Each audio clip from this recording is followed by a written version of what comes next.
izay aloha zany ny zavatra nisy dia tsy mahamasina tranga nampalahelo izy iny eto izay eto amin'ny fandarana mahery dia mirary fahasalamana tanteraka ho an'ireo izay naratra ary mirary fampiononana ihany koa ho an'ny namonina iny satria dia zalikely avy tsy antombadiniketsy tokony eo amin'ny 5 taona eo mitondra ny anarana hoe Arilampo izay le namonina iny tamin'ity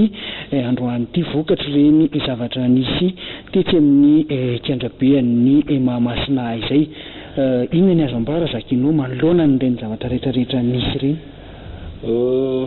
atao hoe ranoraraka tsy azo iverenana intsony iny amin'ny lafiny anankiray dia atao hoe teo nisy olana teo amin'ny fikarakarana toy na niforana hitan'ireny sary ireny teny an-kanja nonao mbola atao anaty asa naka ny sary rehefa tonga ety amin'ny plateau sika raha malagasy no latsaka misy ny alahelo ao anatin'ny zavatra tahaka ireny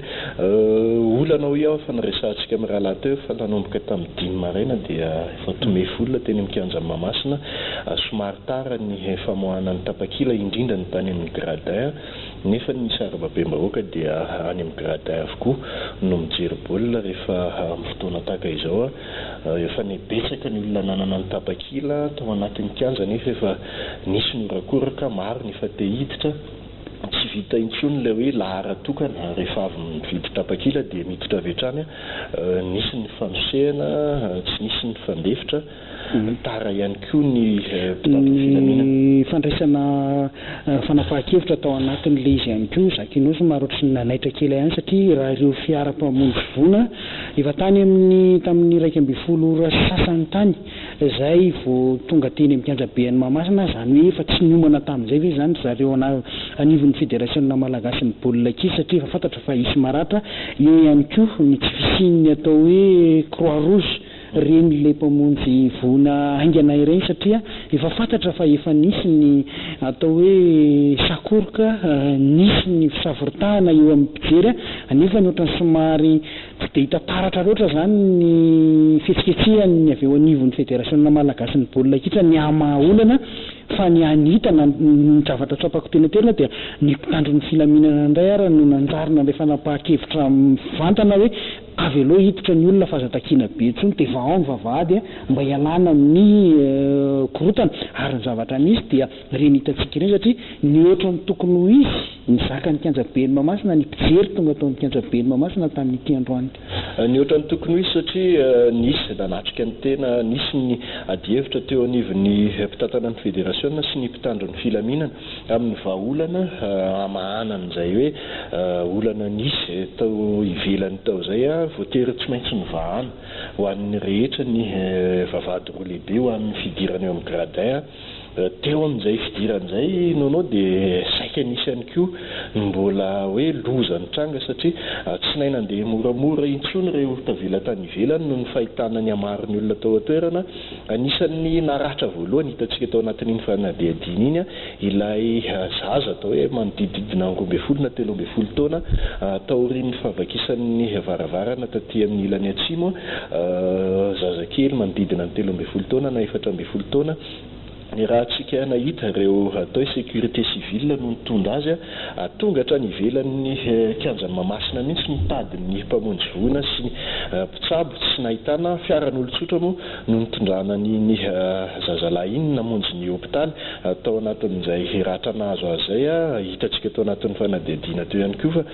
taty amin'ny ilany avaratra taty akaikin'ny Sainte Famille tena nisy ratra mafia atao hoe tovolahy ranjanana ihany reny fa ka eo moa zakinao le zavatra somary nahagaga ihany hoe vavahady misy fidirana maromaro ao amin'ny kianjabean'ny Mahamasina io efa fantatra fa betsaka ny olona maninona moa zany ny tsondrokafana ny vavahady sasany avy ary amin'ny ambadiky ny gymnase ery ny terrain-ny handball ery misy fidirana avy aty amin'ny palais des sports na avy aty amin'ny kianjan'ny kanto ihany koa misy lalana fidirana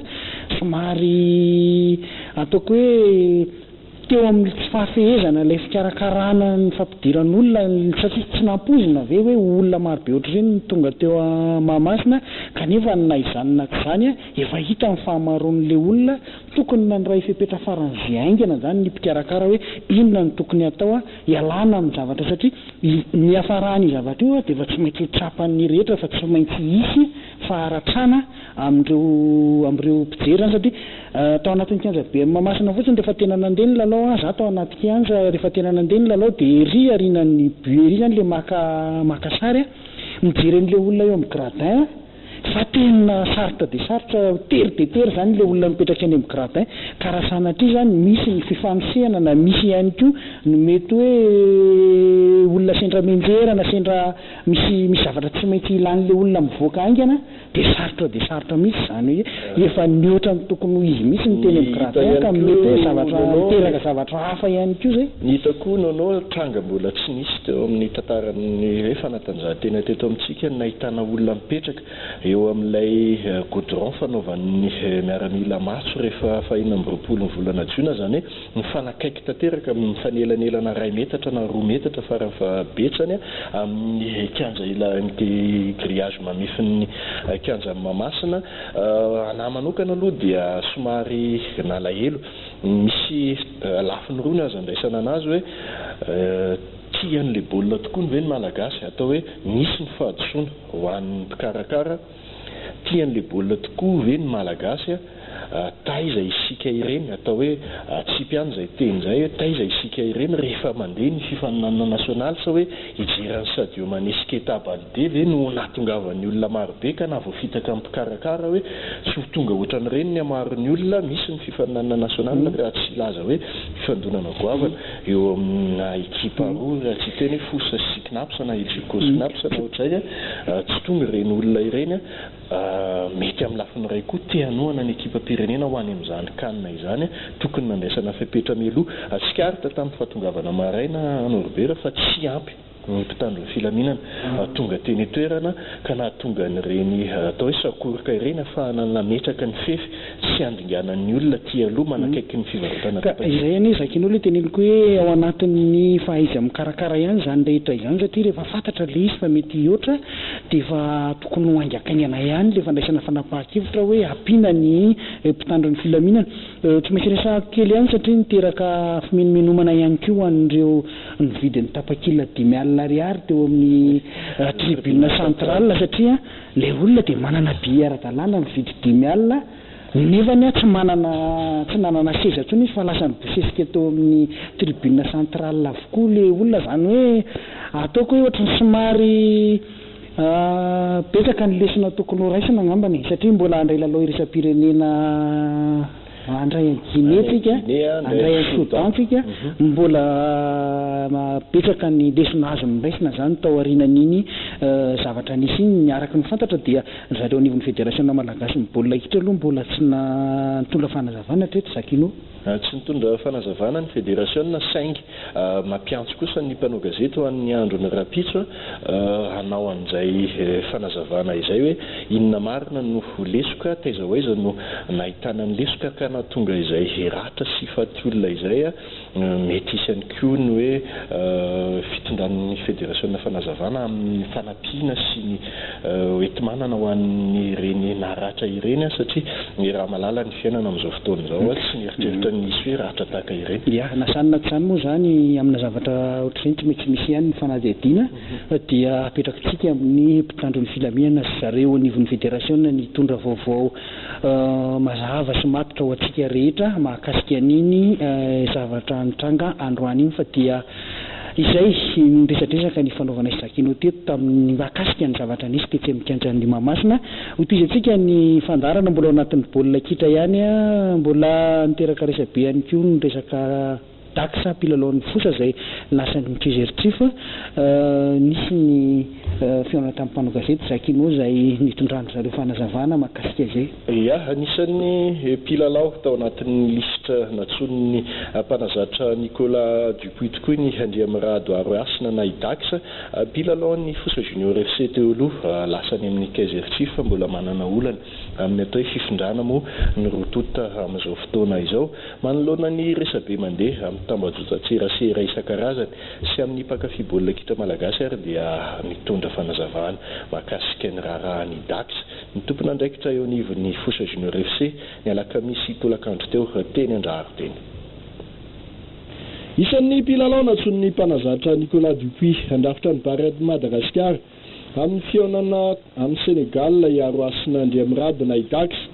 Tsy tonga niantoka amin'ny fampivondronana nefa ity mpilalao ity noho ny olana mbola misy eo aminy sy ny Fosa Junior FC ekipan'ny lalaovana. Manoloana ny resabe mandeha sy ny fanomezantsiny eny anivon'ny tambajotran-tserasera isan-karazany sy ny mpankafy baolina kitra malagasy ary dia nitondra fanazavana ny tompon'andraikitra eo anivon'ny Fosa Junior FC omaly tolakandro teny Andraro. Nanamafy moa Arnaud Stenkist afilo sady mpanorina ny Fosa Junior FC fa tsy nanakana ny fifindran'ny mpilalao an'ny kluba izy ireo saingy mila tao anaty fifanajana sy ny ara-dalàna fotsiny. Nanampy azy ihany koa Iando Arvola mpitatana ao Fosa Junior FC fa efa nanaiky ny fandehanan'ny Dax izy ireo saingy nametraka kosa fa orinan'ny fahavitaan'ny fifaninan'ny nasionaly vao afaka mandeha. Tetsekilan'izay dia nilaza Hubert Grosset, sekretera jeneraly Fosa Junior FC fa nanao fifanarahana amin'ny mahamatianina ny mpilalaon'izy ireo na dia voalaza so baolina kitra amateur ny eto Madagasikara. Ankoatr'izay dia nandeha ny feo fa noho ny fanakanany ity ekipa ity tsy nahatonga ny Dax hamonjy ny Barea. Nilaza nefa ireo mpitatana fa tsy nanakana izany velively noho ny fatsapan'izy ireo ny lanjan'ny lalao atrehan'ny Barea ny Madagasikara amin'ny Lahady io. Teo ihany koa ny feo mandeha amin'ny tsy nandefasan'ny Fosa Junior FC any Badio any amin'ny Barea noho izay olana nisy teo amin'ny sy Dax sy izay. Ity kapiten'ny Fosa Junior ity izay nijoro vavolombelona amin'ny ratra nahazo azy nandritra ny fifaninanana nasionaly nataony ary nanamafy fa mbola matotra ny fifanarahana eo amin'ny sy ny ekipan'ny Fosa Junior na dia teo ary izany resabe mandeha mahakasika ny ekipa izany. Teo mpamaranana dia nampiakapeo ny filohan'ny Fosa Junior FC amin'ny tsy tokony hanambanin'ny ekipa vavety any ivelany ny fomba fiasan'ny kluba eto Madagasikara. Tokony hojeren'ny rafitra pia ihany koa izy ny fandrindrana ny fitaoam-pilalaovana eto amintsika sy any ivelany ahafahana manatanteraka amin'ny tokony ho izy ny fifindrana mpilalao.